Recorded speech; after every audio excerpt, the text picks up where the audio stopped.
Thank you. So there was a lot, the three letters that define the workshop is C, A, and P. So there was a lot of C and a lot of A. Now I will speak about P, physics. And so I'll present a model of how glasses are formed.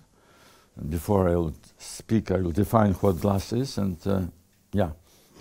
And I'm glad that the former speaker presented networks and lattices, because glass is also some kind of lattice, of course.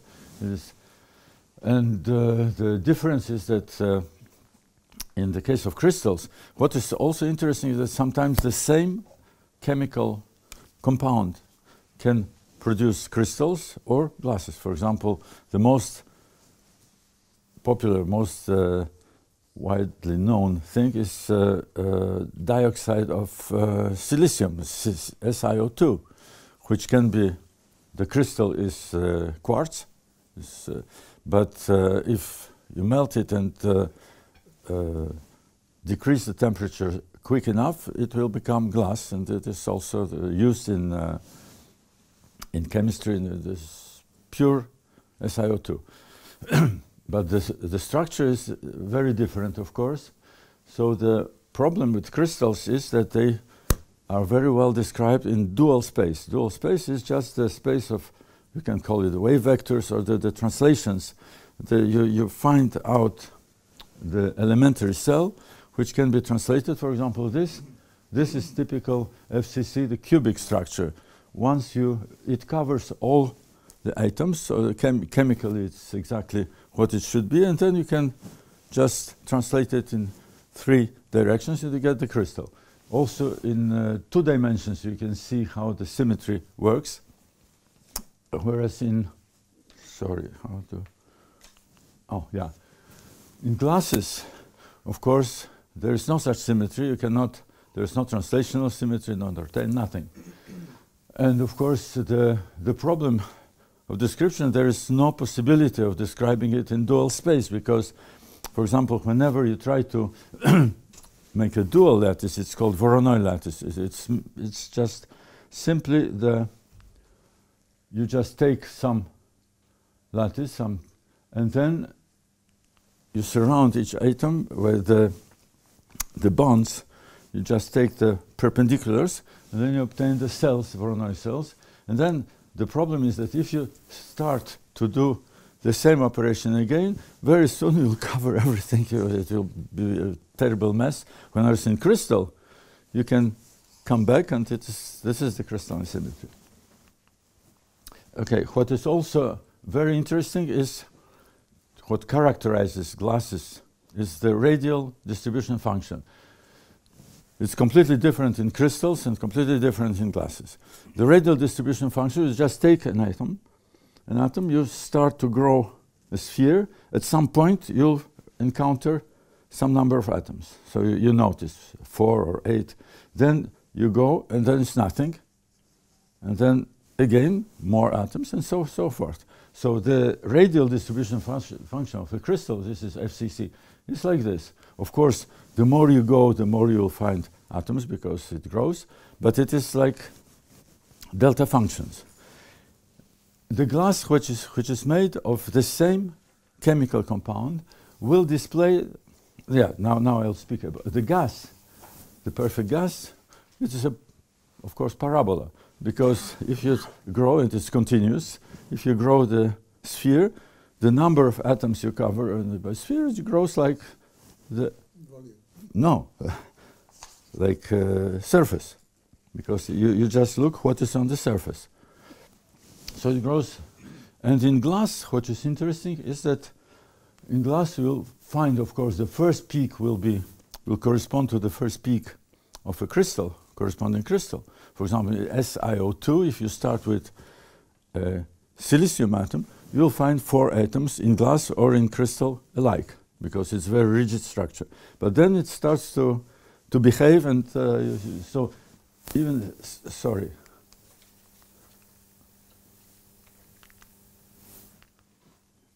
Oh, I skipped. Well, anyway. So the second neighbors, you can still find some resemblance with crystal, and then when you go farther away, it starts to resemble to gas.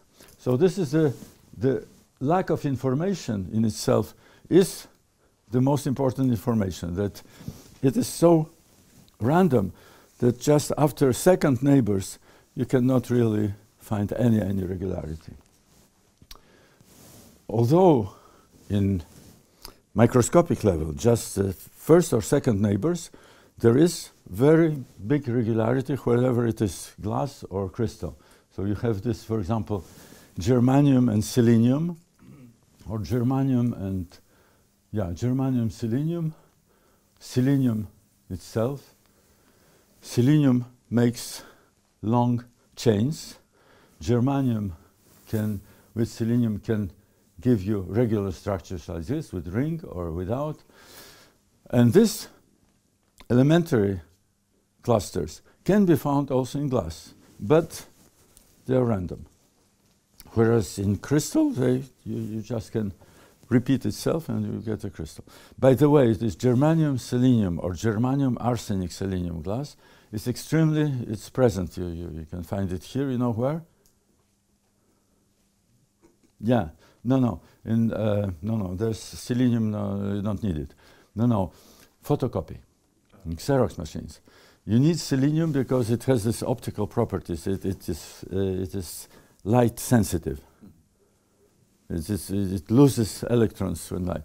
But selenium proper, even you can make a selenium in glassy state, but it is chemically, it will be oxidized very soon. So you need to make a real glass with, and it is arsenic, selenium, germanium. And in what is also interesting is that this glass is elastic. In all these copying machines, there is a glass that is just a ribbon like this, and it is going, you put your, it's not negative, it's positive, because whenever the electrons are out, there was a lot of light, so it is not charged. Whenever there was no light, it is charged. And then you power the powder, and the powder goes where, the black powder goes where there was no light. So it's immediately the positive, not negative. Again, so these are also richer structures. For example, borate glasses, B2O3, which is the oxide of boron. And in order to make it more, to make it better glass former, because it has a tendency to form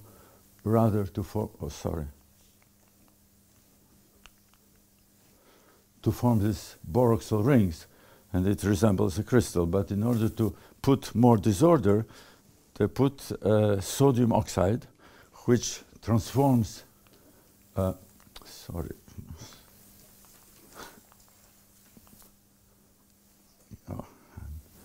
which transform B3 atoms, the atoms with valence 3, into atoms with valence 4. So it creates a lot of disorder, and the local structures, they have names. So this is another story, so I will not speak about it. So now one of the most important characteristics of any random glass network is the coordination number, average coordination number, because usually it is made of different types of atoms. And now you can see that the first idea that comes to mind is the dendritic structure. You start with the atom, then you get his closest neighbors. Neighbor has neighbors, and then you grow. This is called beta lattice. And of course, if you grow without forming rings, like here, then it's easy to see that there will be too many atoms on your radial distribution function will grow to infinity, because the surface grows like square, but the number, you get, every time you get more and more. So that's no good. You have to form rings in order to go on. That is inevitable. And this is the real structure. This is what I told you. Arsenic, germanium, and selenium. This kind of, and of course, in this case, selenium is called glass former, and arsenic and germanium are called modifiers. The modifiers usually are not just 10% or 15%, but it is enough to stabilize and to make the whole thing very rigid and yeah. And then pure dendritic structure is possible when average coordination number is 2.4. It is also this number 2.4, this magic number, which was first proposed by Phillips, is also related to some other property, which is rigidity of the whole network. I'll explain it. Now, these are, again, what is also important to what we'll consider later is the fact that whenever you start to create these clusters, any cluster, any finite cluster, has what you can be divided into what you call, what one calls the bulk. You see, the bulk is made of atoms who do not present any, which cannot take on any new atom. And the rim, you see, there is the rim, all atoms that are still available to continue growing the network, and the bulk is the ones that are inside. And of course, we will consider the networks where there are no dangling bonds. Whenever you have bonds, sooner or later some new atom can come and fill it in. Okay. So here, let us first exercise. Suppose that we start the dendritic growth by, we want to create beta lattice with atoms of valence 3, like here. So we start with 1, there are 3 neighbors. Each neighbor has 2 neighbors, because 1 is already in the bulk, so it presents only 2 valences. And then 2 by 2, so it's very easy to see that the number of available bonds on rim is growing exponentially. It's 2 to the power n. Whereas the surface of this rim is, of course, it is just like a square. With some you have some average distance between next spheres. And so it will go like this. And of course, here it will go to infinity, right? But in order to make it more diluted, to make it possible to fill in the space, so we'll put some, for example, if you put only selenium atoms, it's also no good, because now the number of atoms on the rim is constant. It's only 3. And the sphere is growing up, so it goes to 0. So this goes to infinity, this goes to 0. But luckily enough, if you dilute you put 1 selenium atom in between 2 arsenic atoms. This is enough to create enough space. You can go on forever in 3 dimensions. And now you count the average coordination number. You see, there's how many? There's 2 to 3. There are 2 arsenic atoms for 3 selenium atoms, right? It's very easy to see, because here we can cut out the most elementary cell. How would you say? You'll take 1 arsenic atom and 3 halves of seleniums. So it's 2 to 3. And the chemical formula is As2Se3. And then I take the average coordination number, or the average valence, and it's 2.4. Now, next we go to germanium. Again, we try to put, it's even worse, of course. So here, in order to make it possible to grow, you have to put 2 seleniums. Of course, you can put 3, but then it will go to 0. So if you put 2 seleniums, again, you look how it works. Again, the same thing. Because now the Now it is GSE2. 1 germanium, 2 selenium. You see? 4. No. It says 4. So I'm sorry, 4. Yeah, because it goes here. Yeah, sorry. G4. Yeah, this is. And again, yeah, this is how 1 germanium with valence 4 and 4 selenium with valence 2. So it is 8. Number of the total is 5. Again, 2.4. Fantastic. Now we go to even worse. This is phosphorus. Again, do the same. Here, of course, this is again, these are prime numbers, so you cannot expect to fall really into 2.4, but it's very, very close. Now, in order to make it possible to grow infinitely, you have to put 3. Oh, sorry. Oh, God. I'm really, yeah. 3 selenium atoms, and then you count how it works. It's almost 2.4. Now, what is interesting that this number 2.4 is also a result of Maxwell's rigidity count.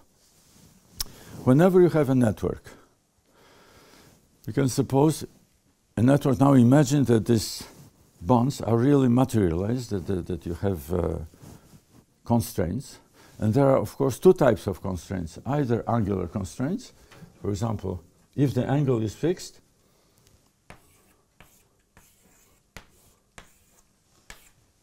for example, this is the angle. If it is fixed, this is a constraint. Also, the distance between atoms is also a mechanical constraint. So we count all the constraints possible.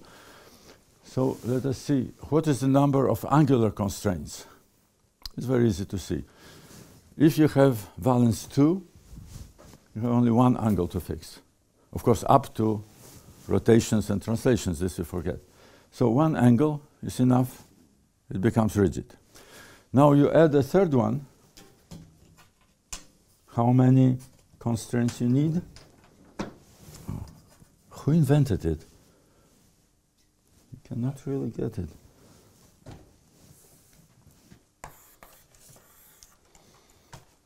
Oh, thank you. How many additional angular constraints? 2 more. If you fix the angle between this one with this and this, you're fixed. So now we'll have 3. If you have another one, again, 2 more is enough. So it goes 1, 3, 5, and so forth. Okay? So the formula is 2m. M is the valency, the coordination. 2m minus 3, right? M equals 1 makes no sense because there's no angle. You start with 2. Now, how about linear constraints? Any bond whose length is fixed is 1 linear constraint, but it is shared between 2 neighbors. So each time you have half. So now you have m over 2. So the sum of all these constraints, angular and linear together, will be, you see, 5m over 2 minus 3. Now you take all this and you say the network is called isostatic, not over rigid and not floppy, if the number of constraints per atom is exactly 3 to fix it. Yeah, you have 3 translations. Okay, 3 is enough. And so what is the average? The average m. And again, you see it's 2.4. The same thing. The isostatic is 2.4, average coordination number. If it is lower, it becomes floppy. If it's over, it's called overconstraint. So this is Maxwell's idea. Now we'll speak about glasses. Glass is usually, it can be made of the same compound as the crystal. Not always, but usually.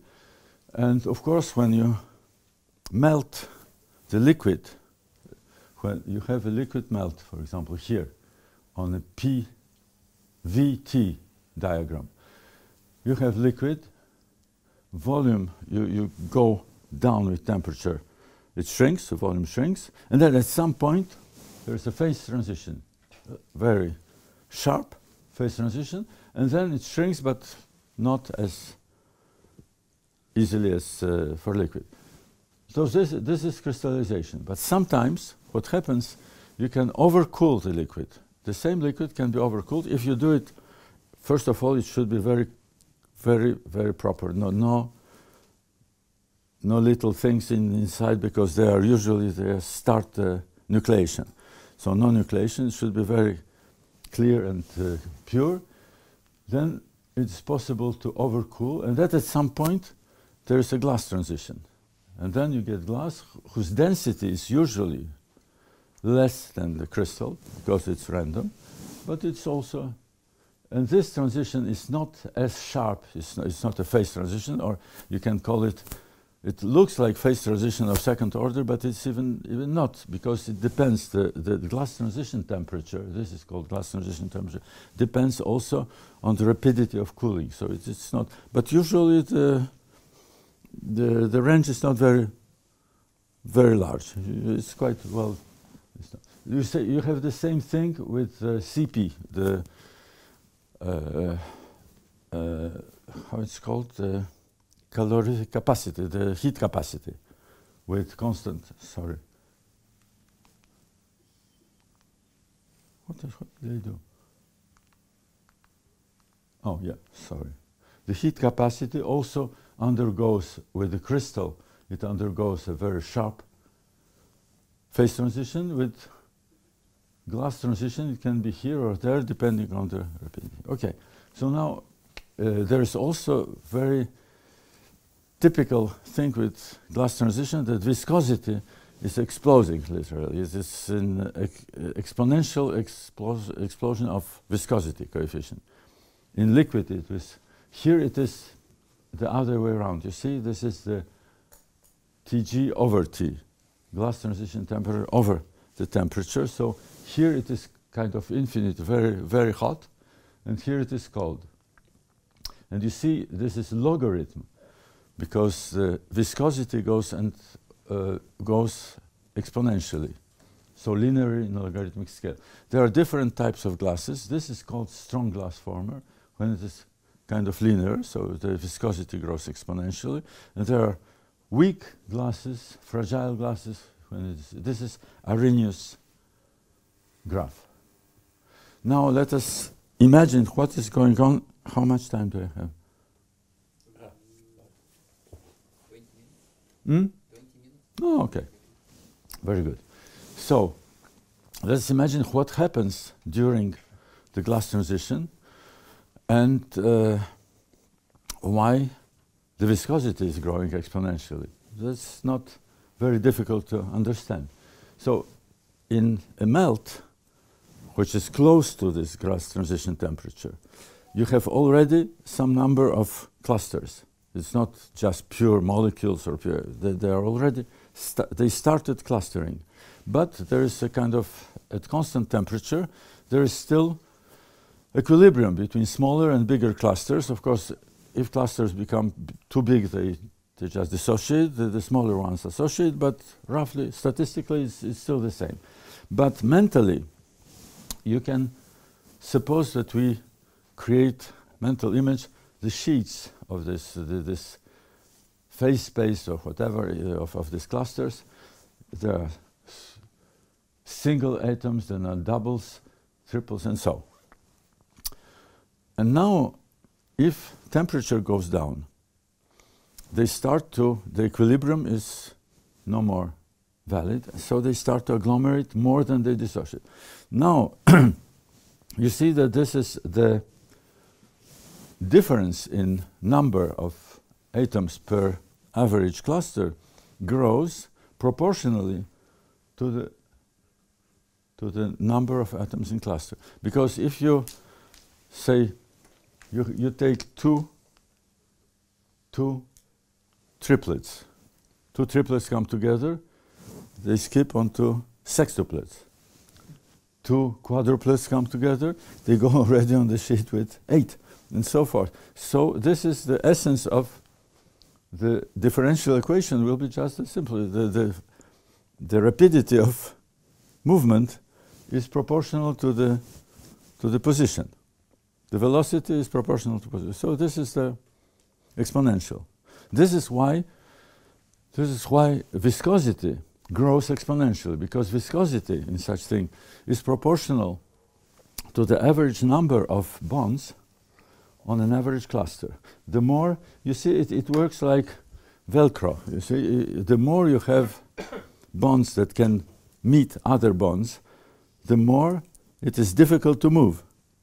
So viscosity, roughly, this force that is needed to move one against another is proportional to the number of bonds on the surface. The number of bonds on the surface is proportional to K, say. And this grows exponentially. So exponential will grow viscosity. That's why it goes like this. Until it becomes infinite, of course, when the whole thing becomes one single bulk, that's n. So this is, I said it already, yeah? A hot melter at constant temperature contains this all kind of structures, all kind of clusters. They go together, they grow if temperature goes down, and this is what happens. Yeah, again, the center of gravity of this whole distribution goes lower to higher K's, and the same, the average goes. Okay.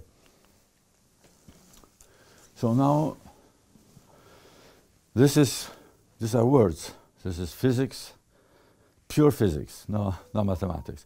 But somehow we can try to describe it mathematically with a little bit of combinatorics, a little bit of algebra.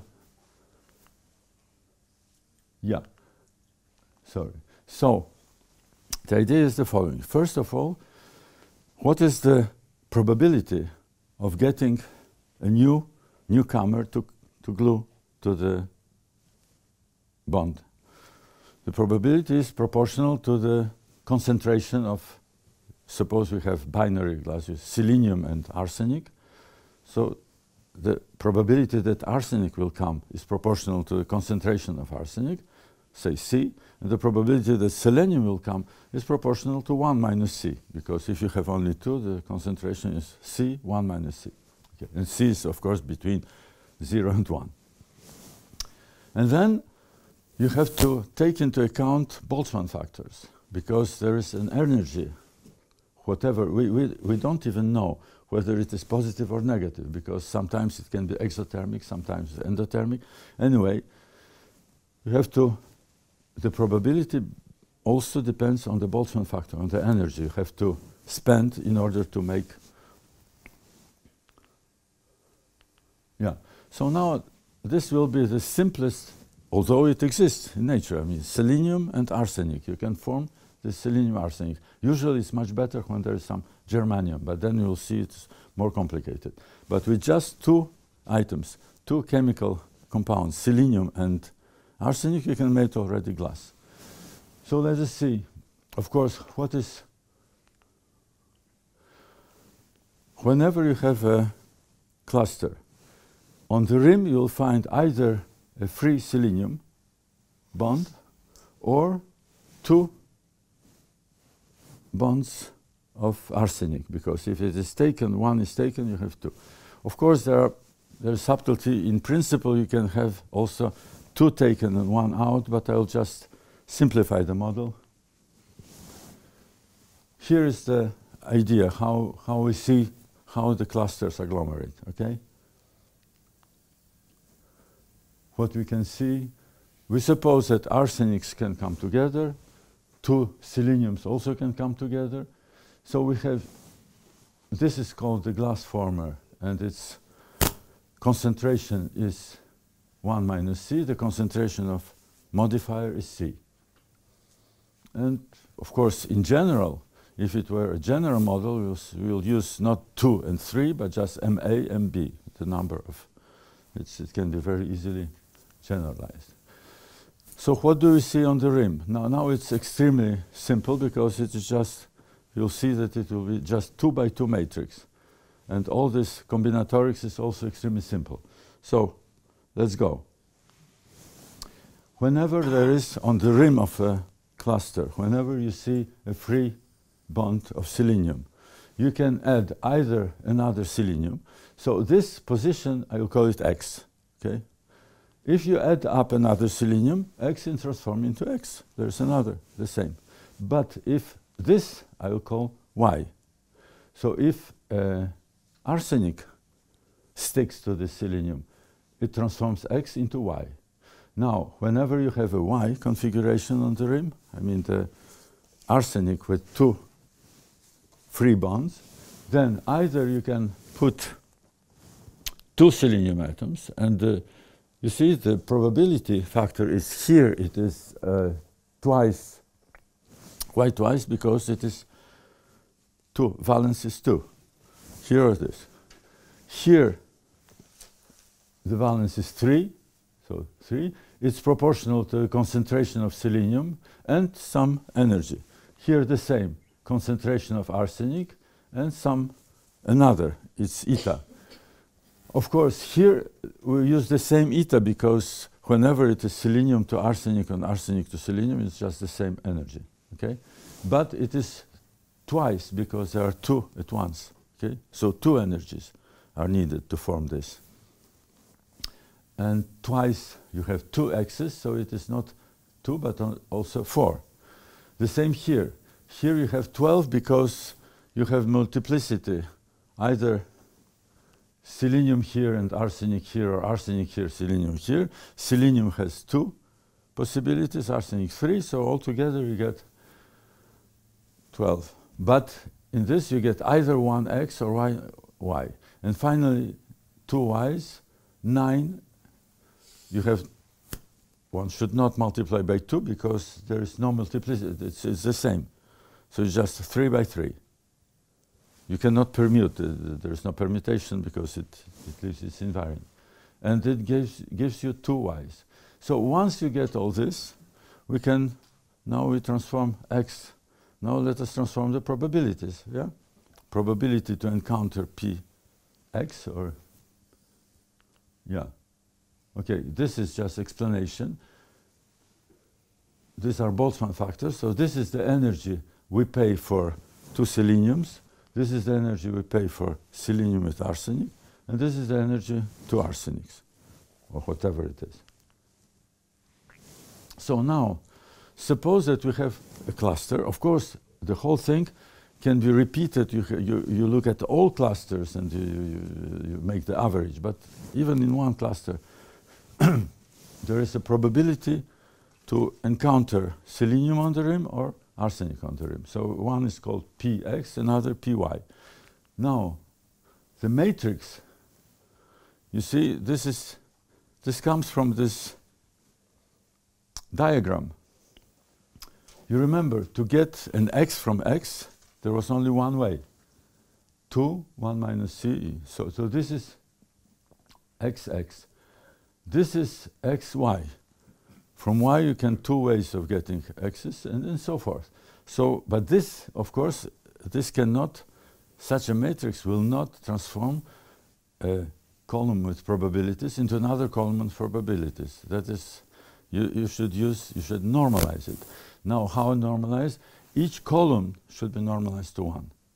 If you have a matrix, it's very easy to see. If you have a 2 by 2 matrix, acting on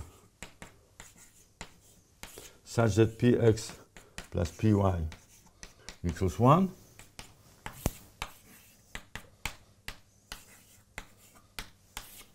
then it's very easy to prove that such a matrix, first of all these numbers should be positive. You cannot produce negative probabilities. All should be positive, all should be less than 1, and the columns should be normalized to 1. It's very easy to prove, okay? Whatever the dimension of such a matrix. So we have to normalize it, right? I will also use, because once I normalize it, the things become homogeneous, and I can use only energy differences, which comes very happily with physics, of course, because in physics what you really counts will be the energy differences, not the energies themselves. The energy is not really, it depends how you count it, from which 0. So this is very easy to see. once you introduce this shorthand notations, we'll get this matrix, and we know that only 2 items are enough to define this matrix because the columns are normalized to 1. These are these independent items. So this is the whole thing.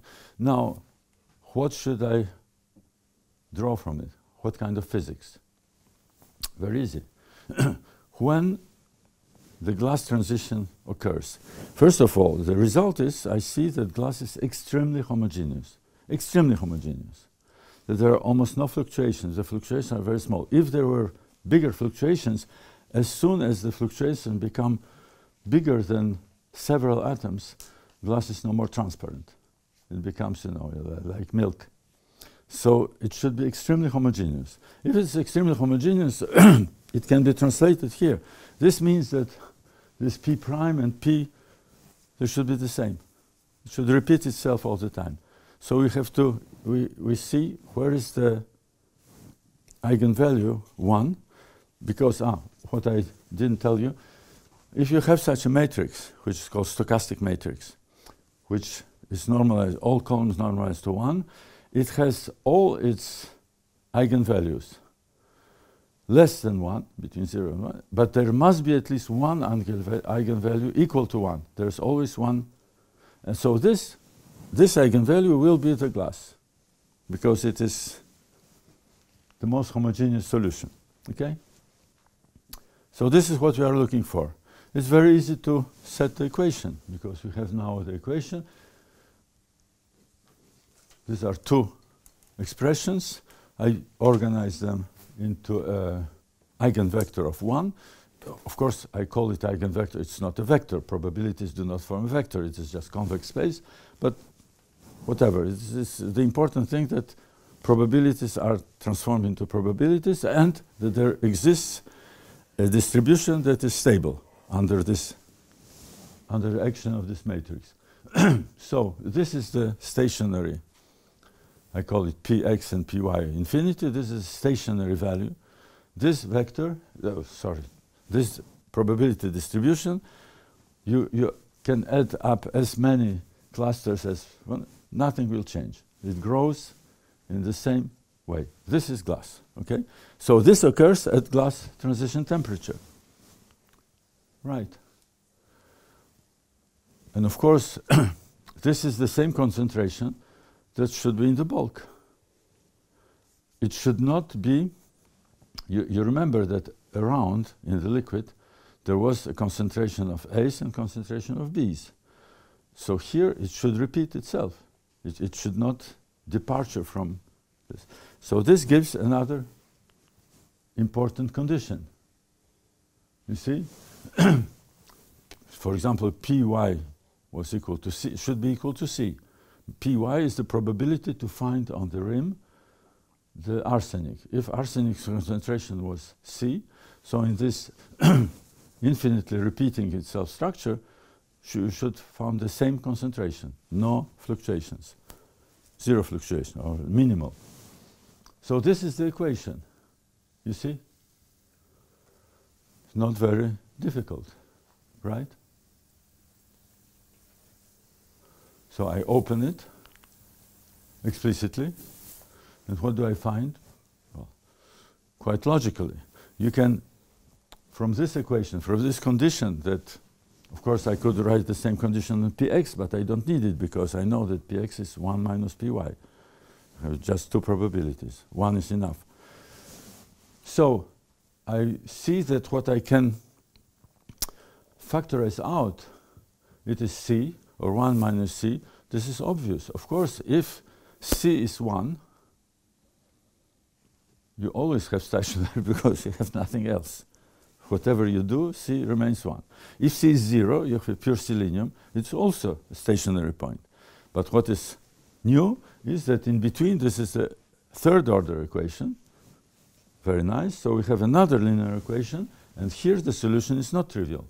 This is real glass, which is neither 1, neither 0, so it's somewhere in between. It's a mix of selenium and arsenic, which gives you the glass, and it depends on the temperature. And of course, here I used not just 2 or 3, but any 2 different coordination numbers and different valencies. So let us solve it. So this is the simplest expression. C is 1 minus. You see that, by the way, you see that it is always less than 1 by definition. Or it can be 0. No, it cannot be 0. Sorry, it cannot be 0 because 0 was eliminated. 0 and 1 are, it's neither 0 or 1. So now I will write exactly, I'll open. You remember that this psi was a difference between, by the way, this is a linearized equation. This is supposedly not very many atoms of arsenic. So this is the simplification which is valid at low concentrations, close to 0. Very low concentrations. Then you can, I postponed the terms with sec square. Okay, so it became linear. And here is the equation, and of course the temperature, of course, is supposedly, when it occurs, is the glass transition temperature. So here is the equation. So let us take the logarithm, okay? The logarithm gives difference of these energy barriers divided by glass transition temperature. This is Boltzmann, difference with Boltzmann factors, is the logarithm of the ratio of these 2 glass formers, the arsenic and the modifier. Or you can write it like this. Do you recognize the formula? What does it look like? This is the energy difference. This looks like entropy difference. This is the same like free energy difference minus temperature. I should put K, of course. Temperature delta S. No, delta S contains K. It's K and the volume of the phase space. And it is exactly like this. Although the sense of it is, of course, different, because it is not the configuration space, it's not the phase space, it is the space of processes. But still in the space of agglomeration, in the space of processes, the same, if you want to get the equilibrium, which is here now, it's dynamical equilibrium, it's the creation of this network, you have the same formula. But it is in the space of agglomeration processes and not in the space of phase space of states. So what is also interesting, that I can, as long as I have this formula, I can derive it and take the derivative. How the derivative of the glass transition, because it depends on the concentration. And this is a very important, extremely important piece of information. How the glass transition temperature depends on the concentration of a modifier. For example, when glass was discovered by Phoenicians, probably in the 2nd millennium before Jesus Christ, that was, it's almost finished. That was because they could not melt the sand, which is pure SiO2. You cannot melt it with fire. But if there is soda added, Na2O, then it modifies the glass transition temperature, so instead of 1200 Celsius, it becomes less than 800 Celsius. And then they discovered, because they knew how to, there was some soda from wood. It's produced automatically in the, when you burn wood. And then they did it on a sand, and then they discovered that there was something like melt, and this was glass. So you see, for example, if you put soda into SiO2, it lowers because, you can see, because it, instead of Si with 4, it transforms it as Si with 3, because the sodium eats one of the, so it lowers the Ma. So if it is lowered, then logarithm is positive and no, negative. B is less than, it's negative and goes down. So for example, of course, this is the formula without linearizing. It's very complicated. But here are two examples. This is what happens to glass transition temperature if you put sodium oxide into SiO2. This is what happens when you put it into a borate, because in B2O3, it transforms B3 atoms into B4 atoms. So here it grows, here it goes down. Now, if I have a minute, no, because there should be, in this formula, you should ask me a question. There's something. Yeah, here. What happens if you have two equally valence things? Looks like dividing by 0. You have a logarithm of 1, which is 0, so the formula doesn't work. It works. It works because then you can go to the limit. If you have two glass formers, I just show you. Yeah. No, this is what I wanted to show you, how this formula, we got this formula for derivative of glass transition temperature with respect to modifiers content. Look how it works. In some compounds, it's really, for example, arsenic, selenium, fantastic. Phosphorus, selenium, also very good. Well, sometimes it's very good, but the initial value is always the same. It's always like it should be. So it's experimentally confirmed. And finally, if there are two equal things, I just skip. And of course, once you go to one should use de L'Hopital's formula.